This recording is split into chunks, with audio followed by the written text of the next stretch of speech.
You're listening to the Ask Drone U podcast. You ask, we answer your drone questions. Whether you're here to turn your passion into profit or you simply fly for fun, we're a community of learners and teachers who aspire to achieve greatness.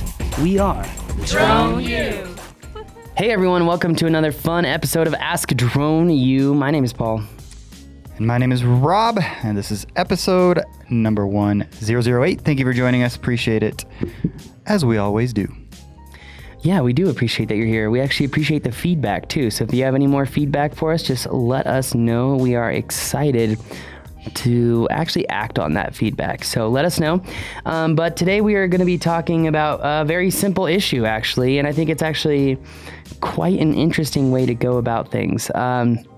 At least go about making money with drones. Could be the only way that you really do not need a Part 107 license to be a commercial drone pilot. Yep, you heard me say that right. This could be the only way that you do not need a Part 107 license to fly drones commercially. But once again, as in all things in life, Rob, it always comes down to how. It does come down to how. It does come down to how. Oh man, that has been like the theme of the year for me.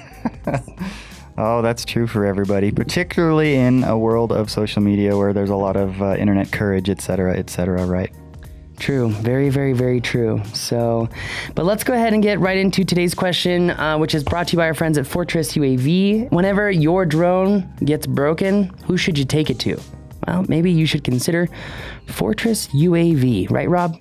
Absolutely. I think that you should consider Fortress UAV. We know we've followed them for quite a while. They were a sponsor for our show several months back as they were kind of getting things rolling.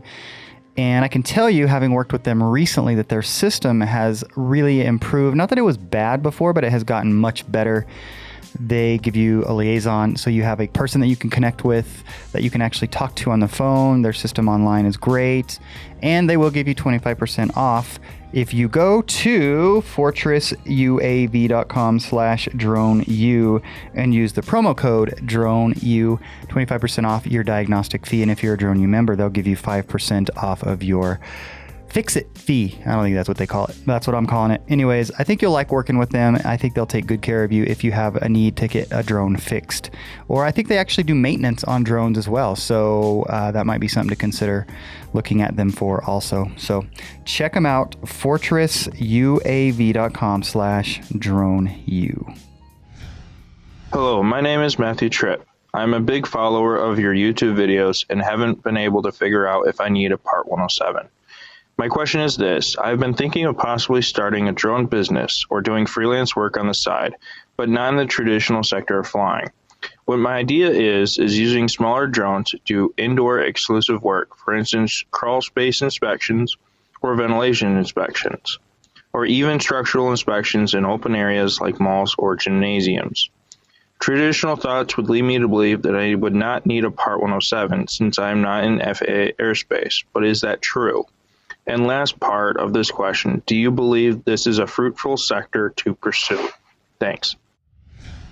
Thank you, Matthew. Appreciate the question. AskDroneU.com for your question. And I think maybe, and we don't have to get to it first, but I think maybe the most important piece of his question is the very last piece about whether it could be fruitful.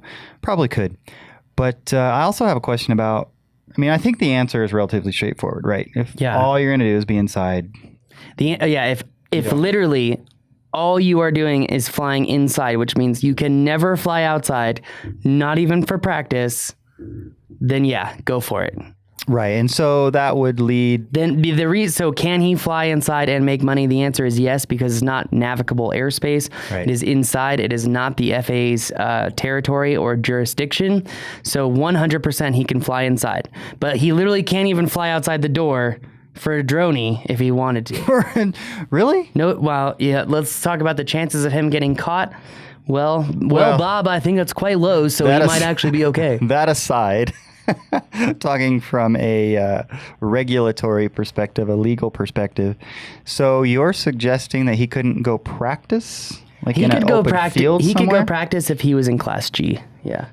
Right. Until the Lance system comes out for hobbyists, then he could, Right. do other things. Okay, But which hasn't happened yet. But I would still ask the question, why not just get your 107? Because, gosh, it seems like we've talked about this. But nonetheless, what I would imagine would happen from this, if you're doing a good job, is you're going to get more and more opportunities. And so let's say you're flying for somebody on the interior. Let's say it's a huge manufacturing plant and you're creating some models for them to do some analysis or something, right?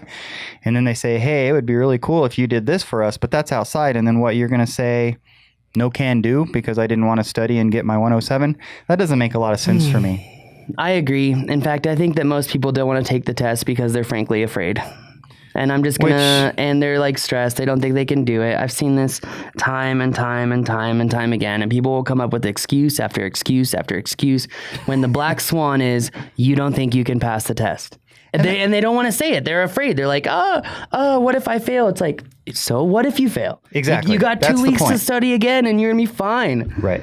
Like, sorry. And then you'll know where your weaknesses are, right? And then you focus on those areas. So, and like, gosh, people have been saying this since the cavemen, I'm sure. It's where we learn is from our mistakes, from our failures, right? So definitely don't be afraid to give it a shot. I mean, put the time in. But, there have been people, say, for example, in the mortgage industry who have tried to get their license on the mortgage side. And there have been people that I know of that said, I've been doing this for a while. I'm just going to go take the test and see how I do. And they bomb. They get a 60 or whatever. Okay, cool. Now I know where I need to study, even though I thought I knew a lot. Yeah. It's not a big deal. And we're not even saying that this is your reasoning. We don't know what your reasoning is. But my hunch is there's some element of you just don't want to deal with it, or you're, I don't know. I want you to think bigger picture than that. Yes, you can do it. Is it going to be fruitful? I'm sure there's opportunity wherever you're willing to create it and build relationships, but you're missing out on a ton of additional opportunity by not getting your 107. I was about to get all fired up and whatnot, and I'm going to remain calm. Late night DJ voice. Wow. How do you expect to be taken seriously when you don't have an FAA license? On that bombshell, that's going to do it for us today. Is it fruitful? Dell, it depends on how hard you work at it. So there's your answer. I mean, so it can be yes. Yeah, I mean, like, so this is Depends something that I've been learning about my communication is that a lot of people do understand the baseline of what I'm saying, but there's sometimes a little bit of question that maybe I mean something else. So when I say, is it fruitful? It all depends on how much you work at it. That's true.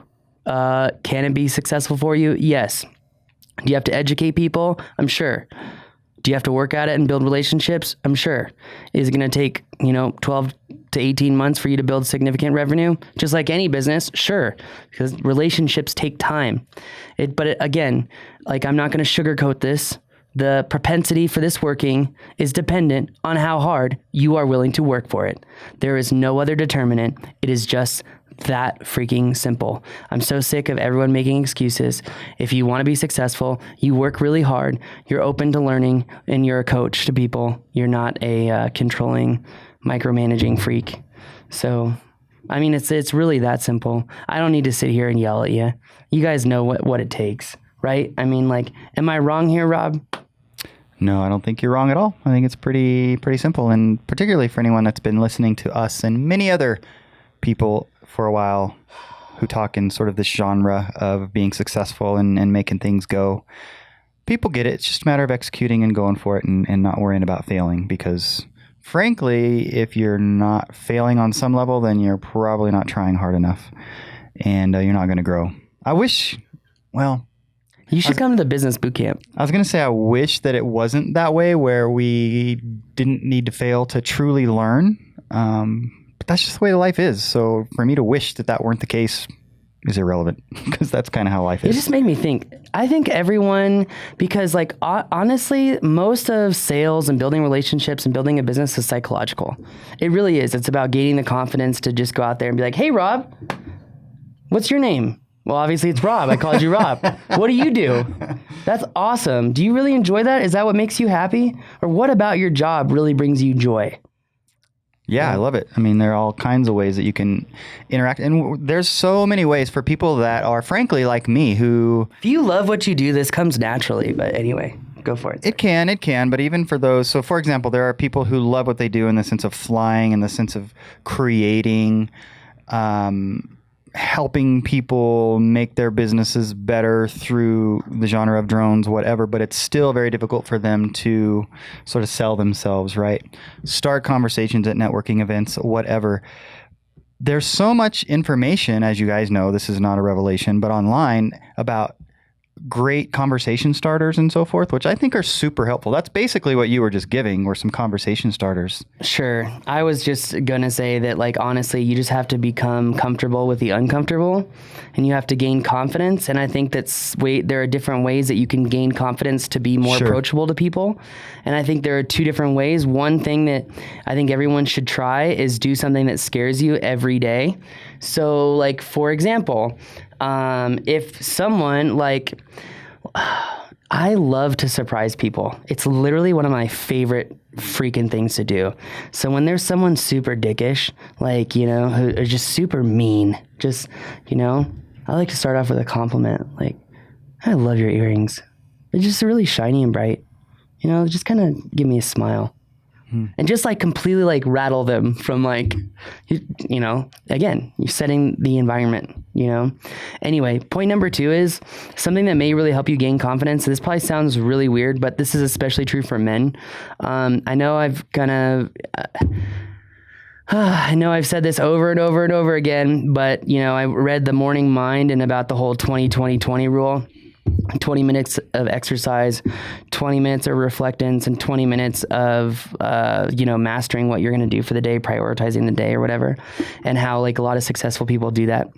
And I've been one to say, you got to do your squats. Clearly, I'm not doing my squats. I haven't been doing them for like 3-4 months. I need to get back on it.